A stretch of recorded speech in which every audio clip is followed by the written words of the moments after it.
Bora falar de um detalhe que parece pequeno, mas que, na real, tem um impacto gigantesco na aquicultura: o tamanho da ração do camarão.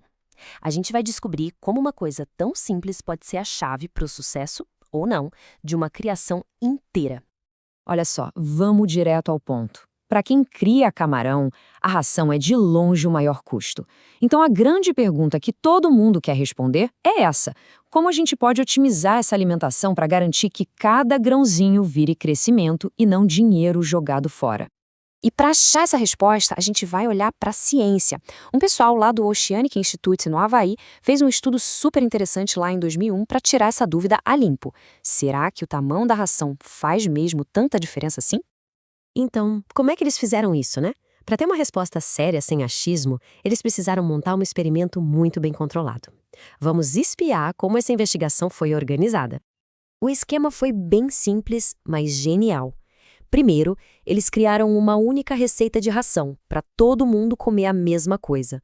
Depois, pegaram essa ração e fizeram 6 tamanhos diferentes. Aí, alimentaram 3 grupos de camarão, cada um com um tamanho. E no final de 4 semanas, era a hora de ver o que aconteceu. E essa aqui era a receita do bolo, digamos assim. Uma composição super balanceada, com tudo que o camarão precisa, mas o mais importante, o ponto-chave do experimento todo, é que a nutrição era exatamente a mesma para todos. A única, e eu digo a única variável que mudava, era o tamanho físico da ração. E antes mesmo de olhar para o crescimento do camarão, os cientistas já notaram uma coisa bem curiosa sobre a própria ração. A primeira pista do quebra-cabeça apareceu assim que a comida tocou na água. É aqui que entra um conceito super importante: a estabilidade em água. O que é isso? Basicamente, é o quanto a ração aguenta firme sem se desmanchar depois que cai no tanque. Pensa bem, se ela se dissolve muito rápido, os nutrientes se perdem na água antes que o camarão consiga comer. É puro desperdício. E olha, a diferença aqui é clara. O farelo bem pequenininho, de 0,7 milímetros, perdeu quase um quarto da sua massa. Já o pellet maior, inteirão, de 3 milímetros, se manteve bem mais firme, com mais de 82% de estabilidade. Pode não parecer uma diferença gritante, mas na prática significa mais nutrientes disponíveis para o bicho. A conclusão aqui é bem direta. O próprio processo de quebrar um pellet para fazer um farelo menor acaba danificando a estrutura dele.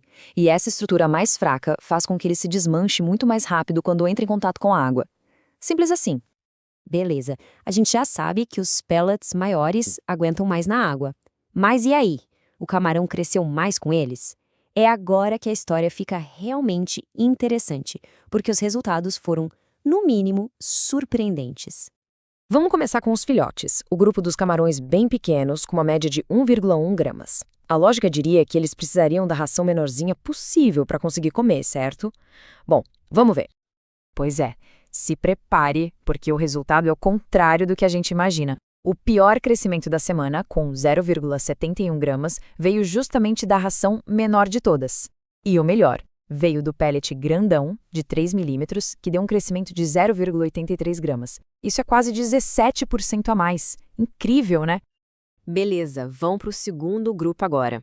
Os camarões médios, já com 7,3 gramas. Será que a regra do quanto maior, melhor vai continuar valendo aqui? E não é que o jogo virou? De novo, o farelo menor teve o pior resultado. Só que para esse grupo, o ideal não foi nem o menor nem o maior. Foi um farelo de tamanho médio, de 2,2 milímetros. Com ele, o crescimento foi 20% maior em comparação com o pior resultado. A gente começa a ver um padrão aqui, né? E para fechar o quebra-cabeça, vamos dar uma olhada no último grupo. Os camarões, já grandes, com 13,1 gramas, quase prontos para venda. E com os grandões, a lógica do primeiro grupo voltou com tudo. O pior desempenho foi com o farelo de tamanho médio. Mas o crescimento disparou de novo com o pellet maior, o de 3 milímetros, chegando a 1,32 gramas por semana. Gente, isso é um salto de mais de 30% no ganho de peso. É muita coisa. Ok, vamos respirar e juntar todas as peças. A gente viu resultados diferentes para cada tamanho de camarão. Agora é hora de organizar tudo isso e entender o que significa na prática. Se tiver uma única coisa para a gente guardar dessa análise toda, é esta aqui. Aquela ideia de um tamanho serve para todo mundo simplesmente não se aplica. A ração perfeita depende, e muito, do tamanho do camarão em cada fase da vida dele. Então, para resumir de um jeito fácil, os pequenos, de 1 grama, se deram super bem com o pellet grande. Os médios, de 7 gramas, preferiram o farelo intermediário. E os grandes, com 13 gramas, voltaram a crescer mais com o pellet grandão. Fica muito claro que a estratégia de alimentação precisa mudar junto com o crescimento dos animais.